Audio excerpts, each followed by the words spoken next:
Sarah's hands were shaking as she walked into the coffee shop, her 5-year-old daughter Emma clutching her hand tightly. This was supposed to be a first date, a chance to start over after 3 years of being a single mom.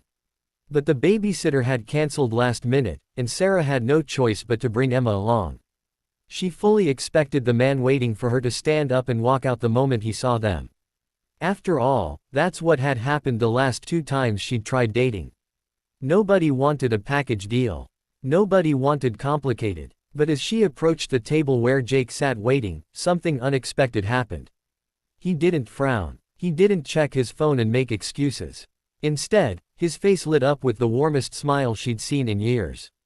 Before we continue with Sarah and Jake's incredible story, I want to invite you to be part of our Kindness World family. If stories like this touch your heart and remind you that goodness still exists, please hit that subscribe button and ring the notification bell so you never miss a moment of inspiration. Drop a like if you believe in the power of kindness, and leave a comment telling us about a time when someone's compassion changed your day. Your support helps us share more stories that matter. Now, let's get back to what happened next. Sarah apologized immediately, her words tumbling out in a nervous rush. She explained about the babysitter, promised Emma would be quiet, offered to reschedule. But Jake just knelt down to Emma's eye level and asked her what her favorite color was. Purple, she whispered shyly. He grinned and told her that purple was the color of royalty, which meant she must be a princess. Emma giggled, and just like that, the tension in Sarah's shoulders began to melt away. They ordered drinks, and Jake insisted on getting Emma a hot chocolate with extra whipped cream. As they waited, he didn't ignore Emma or treat her like an inconvenience. He asked her about her favorite books, her stuffed animals, what she wanted to be when she grew up. A veterinarian, Emma announced proudly, because she loved puppies. Jake nodded seriously and told her that was a wonderful dream, and that the world needed more people who cared about animals. Sarah watched this unfold with tears threatening to spill. She'd been so afraid, so convinced that bringing Emma would ruin everything. But here was this man, this stranger, treating her daughter with such genuine kindness and respect. He wasn't pretending Emma didn't exist. He wasn't checking the time or looking uncomfortable. He was fully present, fully engaged, and it was breaking down walls Sarah didn't even know she'd built around her heart. As they talked, Jake shared his own story. He was a single dad to a 7-year-old son named Michael. His wife had left when Michael was just 2, deciding motherhood wasn't for her. He'd raised his boy alone, juggling work and daycare pickups and parent-teacher conferences. He understood, he told Sarah, what it meant to be both mother and father, to carry the weight of the world on your shoulders while trying to give your child a normal, happy life. Sarah felt understood in a way she hadn't in years. Every other date had felt like she was hiding half of herself, like being a mom was something to apologize for. But with Jake, it was just part of who she was. A beautiful, important part. Then Emma spilled her hot chocolate. It happened so fast. One moment she was reaching for a napkin, the next the cup tipped over, sending a chocolatey wave across the table and onto Jake's shirt.